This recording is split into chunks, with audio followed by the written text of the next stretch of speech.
Sevgili Kaya LC kanalı takipçileri, herkese merhabalar.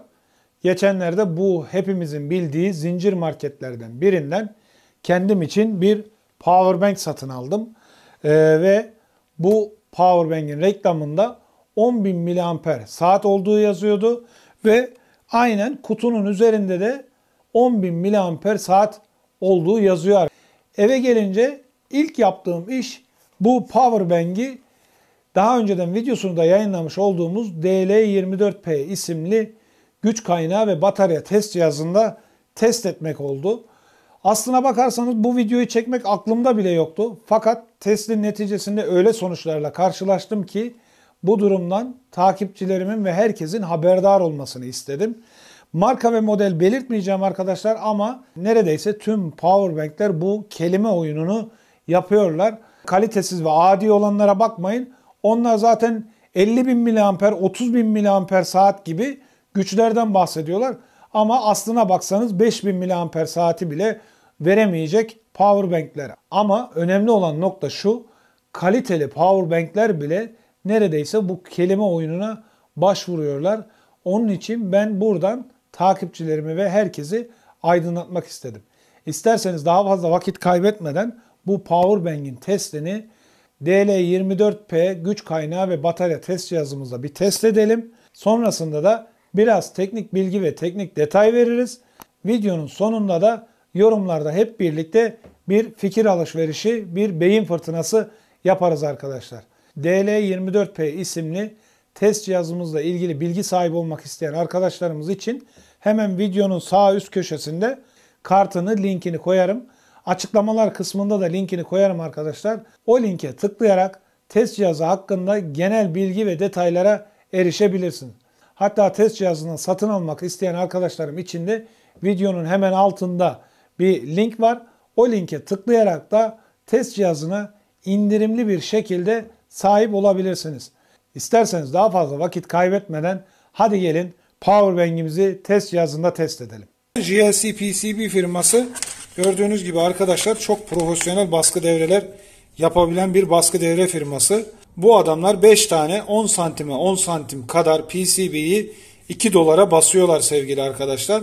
Eğer siz de tasarladığınız, çizdiğiniz baskı devreleri profesyonel olarak bastırmak istiyorsanız GLC PCB firmasıyla çalışabilirsiniz arkadaşlar. GLC PCB'nin linki aşağıda açıklamalar kısmında olacak. Linke tıklayıp o link üzerinden siteye çizdiğiniz baskı devrelerin Gerber dosyasını yükledikten sonra siparişinizi dört dörtlük bir şekilde GLC PCB firmasına verebilirsiniz. Evet sevgili dostlar, öncelikle powerbank'imiz hakkında biraz bilgi vermek istiyorum. Powerbank'in kalitesi hakkında şüpheniz olmasın. Kesinlikle çok kaliteli bir firma ve çok kaliteli bir marka arkadaşlar. Ben marka kısımlarını bantla kapattım. Bakın powerbank'imiz lityum polimer bir bataryaya sahip ve gelişmiş güvenlik ve koruma metotlarıyla korunduğunu söylüyor. 2 tane USB-A çıkış portu var ve 10.000 miliamper saat gücünde olduğunu da belirten bir ibaresi var. Universal Powerbank diye de yazmış. Yani evrensel, her şeye, her cihaza uyarlanabilir, her cihazı besleyebilen bir cinste powerbank olduğunu bildirmiş arkadaşlar. Hemen şu kutusunu bir açalım. Şöyle ben powerbank'in içinde de cihazını da markası gözükmesin diye arkadaşlar kapattım. Şöyle bir çıkaralım. Bakın kutusundan bir tane kullanma kılavuzu çıkıyor. Şimdi marka gözükür diye açamıyorum onları. Powerbank'in kendisi ve bir adet de şarj kablosu çıkıyor sevgili dostlar. Şimdi çok güzel, çok kibar ve kalitesinden kesinlikle şüpheniz olmasın. Mükemmel kalitede bir powerbank. Çok hafif, gayet de estetik bir yapısı var arkadaşlar. Cebinizde bile çok rahatlıkla taşıyabilirsiniz. Bakın çıkış USB A1, çıkış USB A2. Yani 2 tane buraya USB A çıkışı olan herhangi bir cihazdan ikisini birden besleyebilirsiniz arkadaşlar. Burada in yazıyor gördüğünüz gibi. Micro USB bir şarj kablosuyla da şarj edebilirsiniz. Aynı zamanda Type-C bir kabloyla da şarj edebilirsiniz. anlama geliyor arkadaşlar. Bakın input yazmışlar. Type-C input. Çok güzel bir power bank. Şimdi isterseniz hemen power bank'imizi bir test edelim arkadaşlar. Öncelikle şarjının full olduğunu, dolu olduğunu size göstermek istiyorum. Taktım ve şarj cihazına takacağım hemen.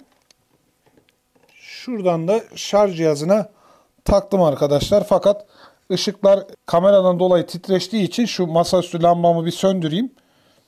Bir o şekilde bakalım. Evet. Şu an bakın aslında doluydu.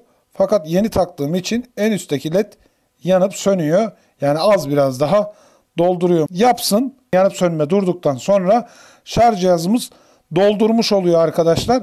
Doldurduktan sonra da test cihazımızla test edelim. Bu doldurma esnasında ben de hemen size birazcık test cihazımızdan bahsedeyim. Bilmeyen arkadaşlar için, o videoyu izlemeyen arkadaşlar için. Bakın sevgili arkadaşlar, şimdi üstteki IS yazan kısım bizim powerbank'tan çekilmesini istediğimiz akımı ayarladığımız kısım. Yani şununla, bu tuşla gezerek biz bu powerbank'tan kaç amper akım çekilmesi gerektiğini ayarlıyoruz. Bizim çıkışlarımız 2 ampere müsaade ettiği için hemen şurada göstereceğim size. Bakın kamerada ışığı söndürdüğüm için gözükmüyor ama çıkışlar 5 volt 2.1 ampere dayanabiliyormuş arkadaşlar. Yani 2.1 amperi destekliyormuş. Biz sınıra kadar zorlamaktansa 2 ampere ayarlayalım ve power bankımızın gücünü bu şekilde görelim.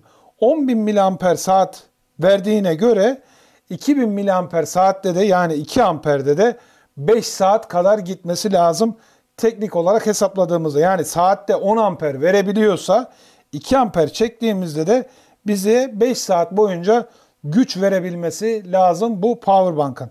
Çünkü üzerindeki bu yazan miliamper saat ibaresi bu anlama geliyor. Yani 10 amper gibi bir akım çektiğinizde sizin buna bağlayacağınız cihazı 1 saat boyunca besleyeceği anlamına geliyor. 10.000 miliamper saat arkadaşlar. Biz de şimdi 2 amper çekeceğiz ve 5 saat kadar bu powerbank'tan akım çekmemiz gerekecek. Hemen cihazımızın alt kısmında da bizim powerbank'ımızın kapasitesini cihazımız otomatik olarak hesaplayıp bize gösterecek. Diyecek ki işte senin bağladığın cihaz şu kadar süre boyunca şu kadar akım çektiğimde bu değerleri verdi. Senin bağladığın cihazın kapasitesi şu diyecek bize. Hemen bu değerleri bir sıfırlayalım. Evet, sıfırladık. Şimdi doldurma işlemi de tamamlandığında test işlemine başlayabiliriz. Evet sevgili arkadaşlar, gördüğünüz gibi powerbank'ımızın ledlerinin yanıp sönmesi durdu ve powerbank'ımız fullledi. Şimdi hemen şarj adaptöründen çekiyorum kablomu ve bu kabloyu artık test cihazıma bağlamak için kullanacağım powerbank'ımı. Hemen şu portlardan birine taktım USB kablomu ve getirip Type-C kısmına bağlıyorum. Evet, gördüğünüz gibi hemen buradaki led yandı. Powerbank'ımızı gördü test cihazımız ve voltajın 5.1 volt civarında olduğunu da ölçtü bizim için. Bu tuşa bastığımda off olan bu ibare on olacak ve test işlemi başlamış olacak arkadaşlar. Böylelikle ayarladığımız 2 amperlik akım sürekli olarak sabit bir şekilde powerbank'tan çekilecek. Basıyorum tuşa. Bastım ve tam o sırada powerbank kendini kapattı. Geç kaldık. Çekiyorum. Tekrar taktım. Powerbank kendini açtı. Voltajımız geldi arkadaşlar ve hemen on tuşuna bastığımda gördüğünüz gibi voltajımız 4.4 volt seviyelerine düştü ve sabit 2 amper akım çekiliyor gördüğünüz gibi. İşte bu 2 amper sürekli sabit kalma koşuluyla bakalım bizim powerbank'ımız ne kadar süre test cihazımızı besleyebilecek. Kapasite gördüğünüz gibi hesaplanmaya başladı. Şu anda 13 miliamper saat değerinde ve bu gitgide powerbank'ımızın dayanma süresine göre artacak ve test işlemi bittiğinde, yani powerbank'ımız artık gücü tükenip besleyemez olduğunda, kendini kapattığında bizim cihazımızda voltajı 2,5 voltun altında okuduğu için kendisini yani test işlemini durduracak ve bize o anki kapasite değerini ve diğer vermesi gereken değerleri bizimle paylaşacak. Yani kaç saatte bu seviyeye geldi falan gibi değerleri test cihazımız bizimle paylaşacak. İsterseniz bu işlem böylece beklesin arkadaşlar ve işlemin sonundaki değerleri sizinle paylaşayım test işlemi bittiğinde.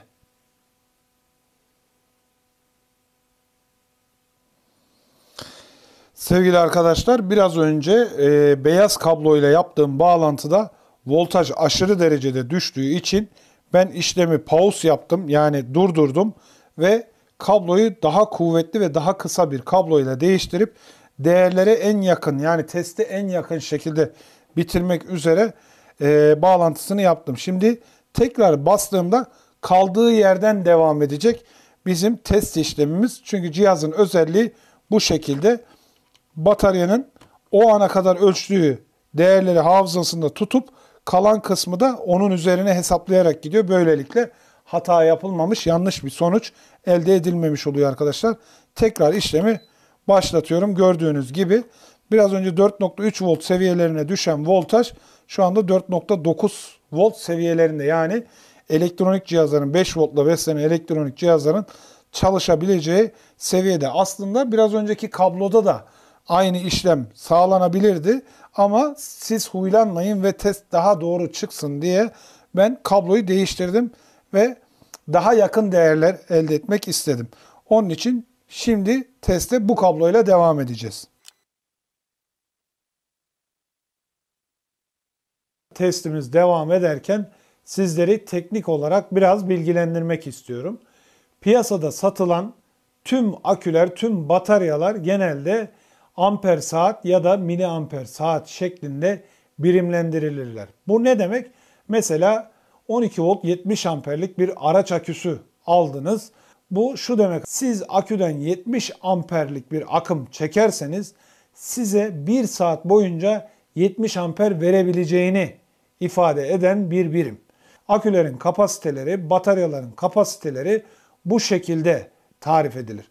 Yani siz 70 amper çektiğinizde 1 saat veriyorsa 35 amper çektiğinizde 2 saat boyunca size güç verebileceği, 20 amper çekiyorsanız 3,5 saat boyunca size akım verebileceği anlamına gelir.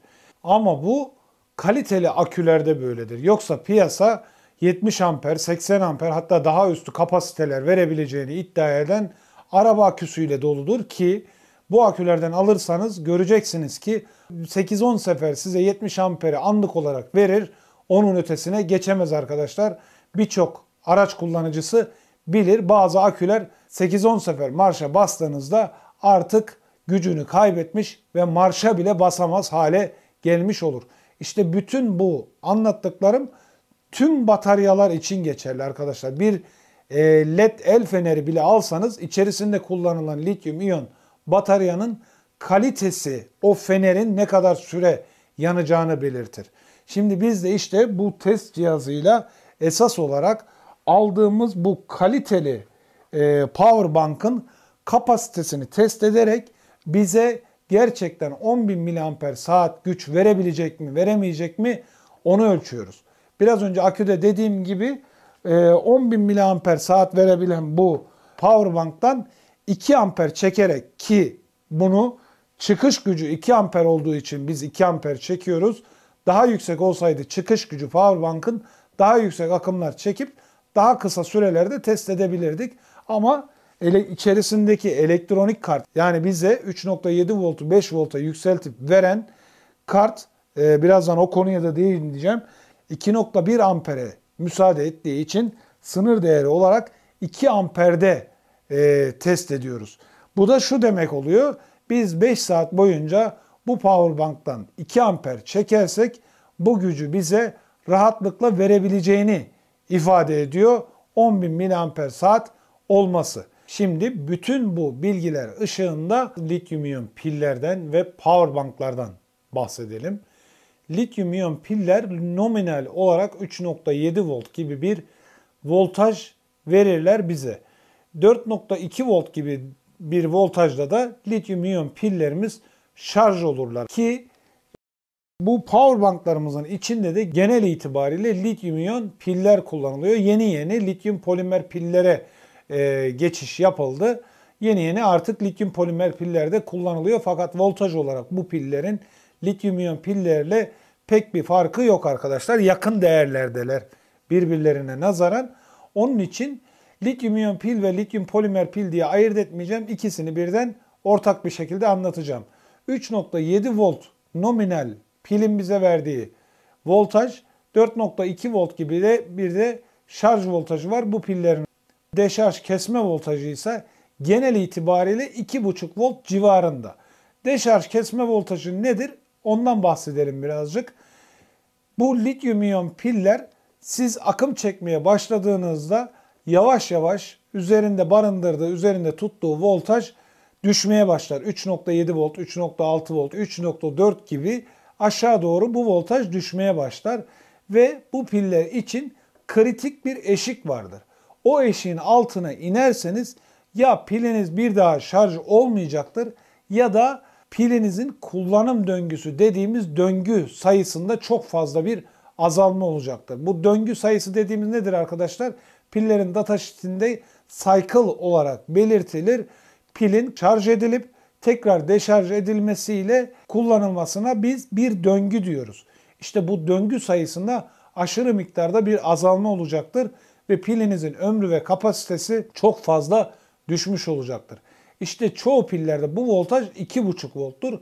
2.5 voltun altına düşmemeniz gerekir.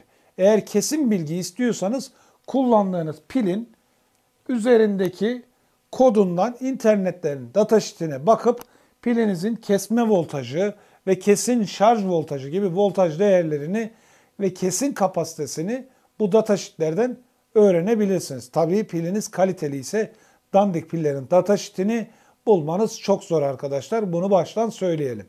Neyse bu voltajın altına düşmemeye özen gösteriyoruz.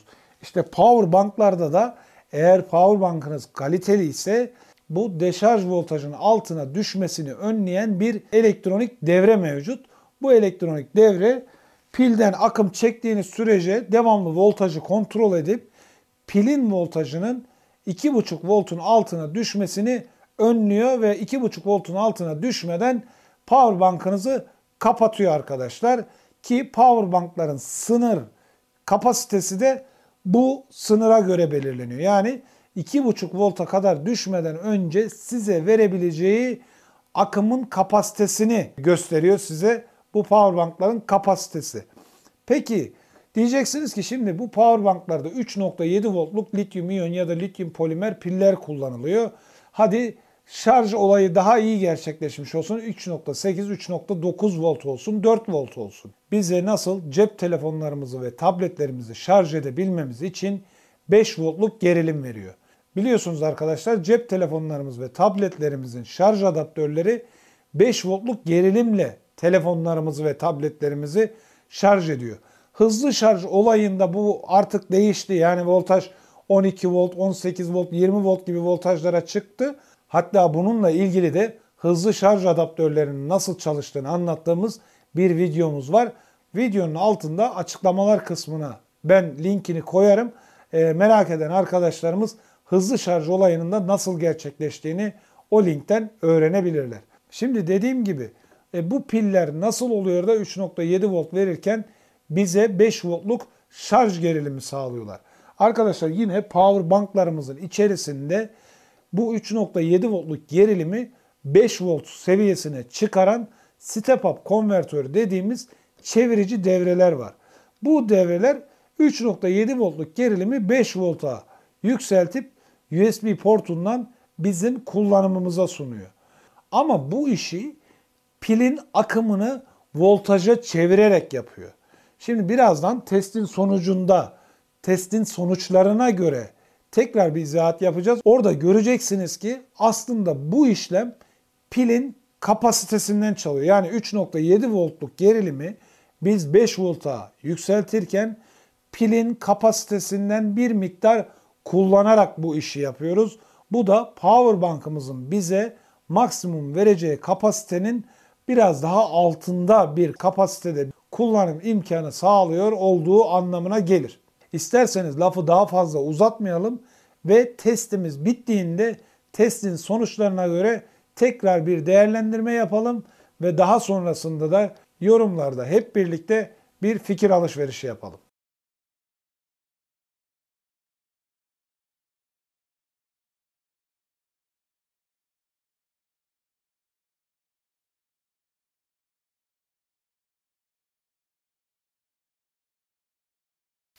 Evet sevgili Kaya LC kanal takipçileri, sevgili dostlarım, Powerbank'imizin test işlemi başarıyla tamamlanmış oldu.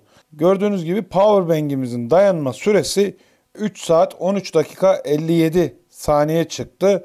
Sandığımız gibi 5 saat boyunca dayanmadı ve gördüğünüz gibi 6464 miliamper saat çıktı Powerbank'imizin toplam kapasitesi. Şimdi nasıl oldu da 10.000 miliamper saat kapasitesi olduğunu iddia eden bir Powerbank'ten biz 6464 miliamper saat alabildik ve sanıldığı gibi 5 saat gitmesi beklenirken 3 saat 13 dakika 57 saniye gibi bir süre dayanabildi Powerbank'imiz. Şimdi arkadaşlar bakın, firmalar 10.000 miliamper saat olduğu iddiasında bulunuyorlar. Fakat ben size işin püf noktasını göstereceğim. Bakın, batarya kapasitesi 3.7 volt 10.000 miliamper saat. Yani aslında firmalar bize 5 voltta 10.000 miliamper verdiğini iddia etmek yerine, yani ben senin cihazını 5 voltta 10.000 miliamper saat kapasiteyle beslerim demek yerine içerisinde kullandıkları lityum iyon pilin kapasitesini kastediyorlar arkadaşlar. 3.7 volt 10.000 miliamper saat. Bu da 37 watt saate denk geliyor.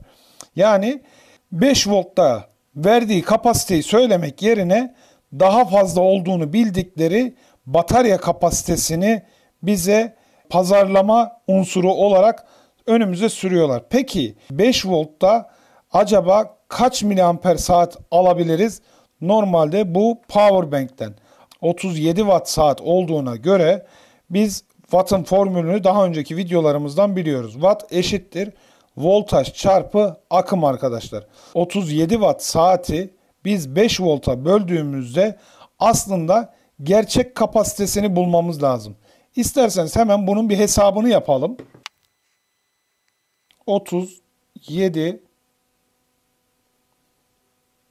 bölü 5 dediğimizde arkadaşlar eşittir 7.4 amper, yani 7400 miliamper saat normalde 5 volt çıkışından bize vermesi gereken güç.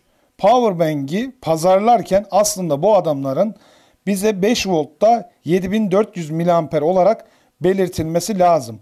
Ama işte bir algı oyunu yaparak sanki daha fazla güç verebileceğini göstermek için 10.000 miliamper saat olan bataryanın kapasitesini bize veriyorlar. Yani Powerbank'in gerçek kapasitesini değil, içerisinde kullandıkları bataryanın kapasitesini bize veriyorlar. Peki şimdi biz biraz önce hesabımızda da 7400 miliamper hesapladık ama onu bile veremedi. Bakın şu ışığı bir söndürelim arkadaşlar. Hala cihazımızın hafızasında. Onu bile veremedi. 6464 miliamper saat gibi bir güç verebildi Powerbank'imiz bize. Peki 7400 miliamper nasıl olacak? Yani 10.000 miliampere denk gelmiyor o zaman. Yine daha düşük bir seviyeye denk geliyor. Demek ki batarya kapasitesi de 10.000 miliamper değil, 9.000 miliamper saat gibi düşünebilirsiniz. Ama işin aslı o kısımda öyle değil sevgili arkadaşlar. Çünkü bu bataryalar test edilirken tamamen laboratuvar ortamında ideal şartlar hazırlanarak test edildiği için, çünkü bunların her birinin aynı ortam ve aynı şartlarda test edilmesi gerekiyor. Biz kullanıcılar her zaman farklı şartlarda, farklı ortamlarda kullandığımız için gerçek kapasitesini bilmemiz mümkün değil. Onun için firmalar bu tür elektronik cihazları ya da ürettikleri herhangi bir cihazı test ederlerken laboratuvar şartlarında, yani atıyorum oda sıcaklığı 25 derece olacak, içerideki bağıl nem %50 seviyesinde olacak, İşte Kullanılan kablonun iletkenliği belli bir seviyede olacak. Atıyorum çekilen akım miktarı biraz önce biz test ederken gördünüz, mesela 1999 miliampere düşüyor, 2000 miliampere çıkıyor, 2001 miliamper oluyor, 1997'ye düşüyor. İşte laboratuvar ortamında test ederken mesela o kadar bile oynamadan, yani 2000 miliamper ya da 1999.99 miliamper seviyesine düşen özel test cihazlarıyla, yani çok çok daha az oynamalar yapan test cihazlarıyla bu gibi testleri yapıp ona göre kapasitesini belirliyorlar ki her üretilen ürün birbiriyle özdeş olsun, çok benzer seviyelerde birbirlerine yakın üretilsin ve kullanıcılara bu şekilde sunulsun diye. Yani biz buradaki 7400 miliamper ile 6400 miliamper arasındaki 1 amperi problem etmiyoruz aslında. Bizim problem ettiğimiz şey bize 10.000 miliamper diye satılan ve biz bunları alırken düşüncemiz şu şekilde oluşuyor. Herkesin kafasında bu şekilleniyor. Diyelim ki cep telefonumun bataryası 2000 miliamper ise ben bu power bank ile cep telefonumu 5 kere şarj edebilirim diye düşünerek power banklerimizi satın alıyoruz. Buna ben de dahil, ben de öyle zannediyordum ki bu test işlemini yapıp testin sonuçlarından sonra da power bank'in arkasında yazan bu 3.7 volt 10.000 miliamper ibaresini görene kadar arkadaşlar. Testin sonuçlarına bakınca Allah Allah ne oluyor lan dedim. Bu kalitede böyle bir ürün 10.000 miliamper yazıp da 6400 miliamper veriyorsa bunda vardır bir iş diyerek bunun teknik değerlerine baktım ve gördüm ki 3.7 volt 10.000 miliamperi kastediyormuş adamlar. Evet sevgili arkadaşlar, gördüğünüz gibi çok kaliteli olduğunu düşündüğünüz firmalar bile algı oyunu yaparak bizleri kandırmaya yönelik hareketler sergileyebiliyorlar. Dediğim gibi biz bununla 5 sefer cep telefonumuzu şarj edeceğimizi düşünürken gördüğünüz gibi 3 sefer ancak şarj edebiliyoruz bu powerbank'le. Evet sevgili Kaya ELC kanalı takipçileri, deneyimlediğimiz, tecrübesini yaşadığımız teknik bir problemi sizlerle paylaşarak sizleri aydınlatmak istedik. Bir videonun daha sonuna gelmiş olduk. Bu videomuzda buraya kadar. Bu tür teknik ve bilimsel konulara ilgi duyuyorsanız, merakınız varsa lütfen kanalımızı takip etmeyi ve kanalımıza abone olmayı unutmayın. Beğendiğiniz videolara like atmayı ve yorumlarda bilgi, deneyim, tecrübe ve fikirlerinizi lütfen bizimle paylaşmayı unutmayın. Yeni bir projede, yeni bir videoda görüşünceye dek hoşça kalın.